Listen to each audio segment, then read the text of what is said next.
All right, welcome back to the channel. It took me a while to finish this cranberry, not because I had trouble clearing it, because I've been so busy with my other channel.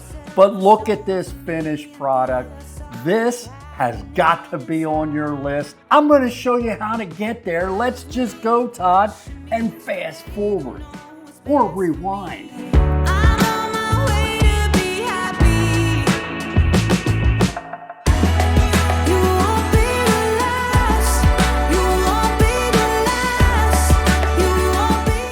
And remember, this recipe for this cranberry wine is in our book, linked in the description. Don't miss part one. Stop here and get over that part one. All right, let's just get into part two. You can see this airlock has come to a crawl. When this is 30 seconds to 60 seconds between bubbles, it's time to test it and see if it's ready for the secondary. Let's get this opened up. Oh my God. The cranberry, this is gonna be incredible. Let's test it. Now, a lot of times you can just float your hydrometer in here, but what I'm gonna do is I wanna show you what it's like. So I'm not gonna float it. I'm gonna just fill up my cylinder here. What you wanna do is make sure you're not disturbing this wine much. You wanna get a lot of that yeast that's out sitting at the bottom. So let's just fill this up and I'll show you where the ABV. Remember, our target is 1.0 specific gravity. You get to that, that means all your sugar has been converted to alcohol. And I got my sanitized hydrometer. We're just gonna stick this in and see. I might not have enough wine. Yeah, I'm gonna need a little bit more wine. You wanna just make sure it's floating. I'll get you a close up. It is exactly 1.0 specific gravity. It's done. Time to get it in the carboy. Let's get some sanitizer in our carboy here. Make sure you're sanitizing everything. Now, I'm just gonna put my carboy on the ground here.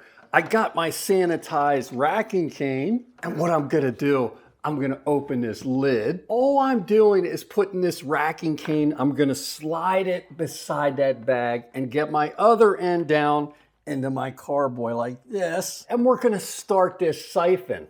We got the cranberry wine going in down into our carboy. Now, couple of things.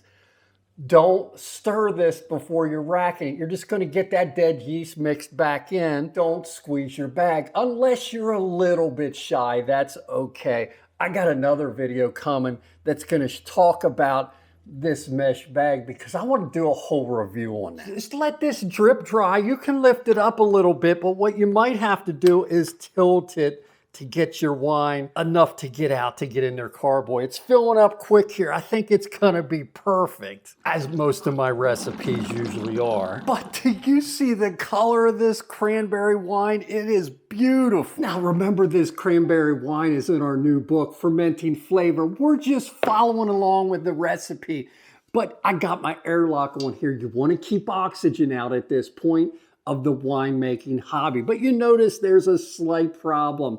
We got just a little bit more headspace than we want, and I'm gonna show you what we're gonna do. We're just gonna add some water. Remember I think it's my 1/10 rule. Like a 5-gallon batch, you can add up to a half a gallon. This isn't even close to that for a 3-gallon batch. So we're just gonna top this off with regular tap water. It's probably literally maybe a half a bottle of wine in here, right where it starts to come up to this neck. That's pretty good right there. Perfect. So now that it's in the carboy, I want to get it to a cool place. You always put it down in my basement. You want a dark place like a closet or covered up with a towel. Sanitize your airlock, get it filled to the proper level, put it on here, and that's it. We're going to let it in here for probably 30, 45 days, and then we'll come back and see what it looks like. Fast forward. I had a little bit left in my bucket here. Do you see the color of this? Don't be afraid to taste this in different steps of the hobby. This should be very dry, and this cranberry should be very tart. If we got that, it's going towards perfection. Very dry. Oh man, you taste the cranberry in that, and very tart. It's gonna be an excellent wine to back sweeten. Now let's just fast forward. Look at this cranberry wine. I tell you, it's been in this for about 30, 40 days. I want to get that gunk out of the bottom. So we're going to rack it, get some bentonite in here, and hopefully fast forward the clarity of this wine. You know I love this. It's in our store. Let's just get this going. Let's get some sanitizer mixed up because you know we want to sanitize the new carboy we're going to put this in and everything else. So now let's mix up our bentonite. Mix this according to your package. Every brand could be a little bit different. But as far as mixing, one of my subscribers taught me this. I thank you every time I do this. For this particular brand, I need a half a cup of warm water. I'm putting into this mason jar. Then what we need is 2 teaspoons of this. This is good for up to a 5 gallon. So I'm covered. I got this 3-gallon batch of cranberry wine. So there's 1 and there's 2. Then all you do is you get your lid on and you just shake this. It is the best way to mix this in. I swear by it. Thank you, subscriber, whoever suggested this probably about a year ago. Now all I'm gonna do is dump this into our freshly sanitized cardboard. We're putting this at the bottom, so when we rack our wine into it, it will help mix this in some. Don't worry, those chunks will break up as we stir this for the next couple of days. So don't worry about perfection mixing this in. Oh my God, that's gonna be so good. I got my sanitized racking cane. We got that carboy with the bentonite down below here. I'm putting my hose in there and I'm just going to get our siphon going. So it's going down into our freshly sanitized carboy. There we go. You can see it's moving. I'll get you a close up down here, but let me tell you, it smells fantastic. You gotta make this. We just made cranberry wine and it's gonna be fantastic. Now this, we wanna age a lot longer than some of our other wines. This will be ready to perfection by next holiday season. A lot of you always say, does this get easier? Trust me, it will get easier the more you do it. But remember, we don't want any of that sediment that's sitting on the bottom of this. That's why you rack your wine, to get clear wine, clarity, and imperfections out of it. Slowly tilt until you start to see sediment move. Just do this ever so slightly. And that's it, I'm stopping. Look at that, we got just about everything possible out of this batch. Remember, cranberries is not gonna have a lot of pulp, so we don't have as much as you will for other fruits. Now remember to get your airlock on the one that you just put the wine in here, but you can see we got a slight problem. We got some headspace in here that we need to handle. Remember my 1/10 rule. You can add up 1/10 of water for your whole batch. So a 5-gallon batch, you can add up to about a half a gallon of water. This is very little. And we're just gonna top it off with some tap water. That should be perfect. So there we have it. We got the bentonite at the bottom. We got our airlock on. We're gonna get this off. I've already sanitized my stick here. And we wanna stir this bentonite in. Suggestion, if you haven't seen my video where I busted one of these carboys, you gotta watch it. Keep it this close to a sink because this is when it happened when I was stirring my bentonite. I still think it was a cheap carboy, but nobody ever knows. It's the only time it's ever happened to me, but I did get it on camera. And all I'm gonna do is stir this. I'm scraping the bottom as we go. Remember, there were some clumps in here. These will break up because I wanna stir this for the next 2, 3, 4 days to get all the bentonite charged up. Now you notice here, you probably can't see it, but there's some gas bubbles coming out. I always get the question about degassing. This is doing some of it for it, but I never intentionally degas my wine. It's just not necessary. The professionals don't even do it. I guess that's me. And reverse directions. You want to do this for a couple of minutes just to make sure everything's done. I'm hoping to come back here in 2 weeks to 30 days, 40 days. It don't matter as long as you can leave this in this bentonite as long as you want. it does not affect the flavor, which is why I use bentonite. And let's just fast forward and see how long this takes to finish and clear and bottle. That's what we're all here for. Just look at this cranberry wine. It's been about in this carboy for probably 60, maybe even more. I just haven't had time to finish this video. But I tell you one thing, the color is beautiful. I can't wait to get this open and smell it. Oh my God. Oh my God, this is gonna be fantastic. Now, you need about 4 to 5 bottles and 4 to 5 corks for every gallon of wine. This recipe is in our book, Fermenting Flavor. Check it out, right there it is. Cranberry wine. This is the part of the process you've been waiting for if you've made this cranberry wine. Bottling day. We're going to speed through some of this. You've seen me sanitize and you've seen us sanitize bottles. Make sure you're sanitizing because it's critical. And make sure you're sanitizing your corks for sure. If you're going to fail in this hobby, it's because you didn't sanitize properly. Now, since we're back sweetening our wine, I like to do it by 1 cup of sugar for every gallon of wine. So I got a 3-gallon batch. I'm measuring out 3 cups of sugar here. That'll be sufficient. We might not use all this. And we're just gonna add our 3 cups of sugar, and I'm gonna get 3 cups of water as well. There we go. We're just gonna turn the heat on, and all we wanna do is dissolve this sugar, constantly stirring it. Now, hopefully you can see how clear that is. That's exactly what you want. You want clear sugar. If you do this too soon and you put this in your wine, it might look like stuff's floating in your wine. So make sure it's clear. Don't burn your sugar. Just get it dissolved, and that's it. Turn your heat off and let this cool to room temperature. Now, you only need 2 additives in the bottling stage. It's potassium sorbate stabilizer, so you don't blow your corks. That is critical if you're back sweetening. You might not need this if you're making a dry wine, but this, no matter what, is needed. Camden tablets or sodium metabisulfite. These are one and the same.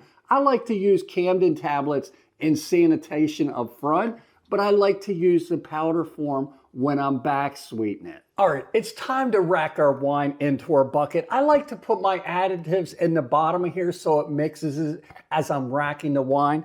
But make sure you're sanitizing your bucket completely. I love this thing. All our supplies are listed down below on our Amazon store. We only need 2 additives, potassium sorbate if you're back sweetening it. If you have a completely dry wine, you don't need this. We want a 1/2 teaspoon per gallon, so I'm putting 3 of these in here.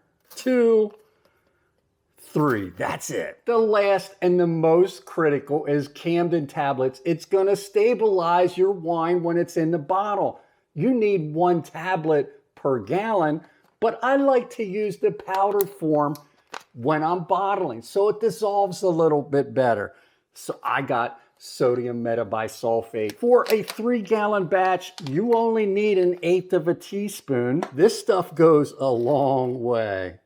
That's it. I got the bucket down below here. We're gonna take this and put it down in here, this bucket, and get our sanitized racking cane down in this, and get our siphon going, just like that. It's always critical to stay away from the bottom of the carboy. That's where your bentonite is. That's where all that sediment, that dead yeast, don't get it in your wine. And we're slowly gonna feed this racking cane down until it gets close to the bottom.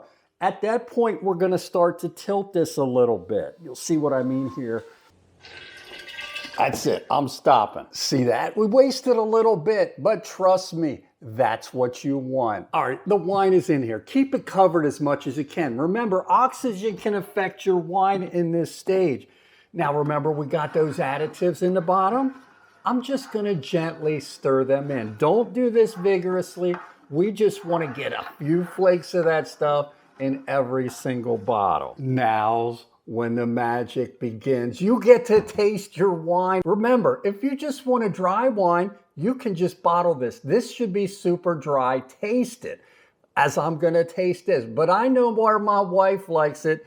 She wants a semi-sweet. So I'm gonna start by pouring about half of this in. We'll stir it, we'll taste it. You could do a couple dry, a couple semi-sweet, and a couple of sweet. It's all based on your preference. All right, that's good. Let's stir this up and see where we're at. I got a sanitized shot glass, and I'm gonna use a straw to get this out to taste. So there we go, in it goes. Wow is all I can say. You gotta do this cranberry wine. It will be one of your top 5, I promise you. It is excellent. I'm gonna add a little bit more though. For me and my wife, I think that's perfect. I'm stopping, that's it. Let's just get this bottled. I forgot to tell you one important thing. If you want to bring out the fruit flavor, your cranberries, your grapes, your strawberries, or whatever wine, back sweeten it, even if just a little bit. Trust me, every time you do, you're gonna be amazed how much that fruit comes out versus the dry wine. It's over the top. So we got our wine bottle tip in here. I got 4 to 5 bottles per gallon of wine in this bin. Keep it in a bin because if you have a mishap, at least you're containing all your wine in one location. We're just gonna fill these up right about to where the curve starts in the bottle. Then we're gonna get the corker. We're gonna cork these, finish it up, and I can't wait for my wife to taste this tonight. I hope we have a little bit extra. She is simply going to be amazed with this cranberry wine. All right, we just bottled, we racked, and we got it all finished. We got 2, 4, 6, 8, 10, 12, 15 bottles. Plus I got an extra bottle here to share with Laura tonight. Make sure you're being a professional. Sanitize all your wine bottles before you put them away. Make sure you're putting them in a bin just to make sure none of them are leaking. Leave them in the bin for about a week or so. All right, here's the cranberry. Laura just got home. We're gonna taste this. Look at that color. It looks pink. I love it. It's cranberry color. Yeah. All right, there it is. Cranberry wine. Don't miss part 1. Let's taste this. It almost tastes like white Zinfandel, but you can taste the sourness of that cranberry. I like the tartness. It's different, And but it's good. And a little bit of the back sweetening. It kind of makes it a little sweeter. Yeah. Until next time. Oh, so pretty. Make sure you like, subscribe, and click that notification bell. And follow us on Instagram at HowToDoneRight. That's right. See ya. Bye. I really like it, honey. It's really good. I like it a lot. It's going to be great around the holidays, isn't it? Oh, yeah. Yeah, I'm excited. Will you warm this up? That's a good idea. Yeah, because that's a really good idea. For Christmas? Yeah. Somebody said for the holidays, you warm up cranberry wine. Oh, yeah, I think it'll be great. A mulled wine, I guess is what they call it. Yeah.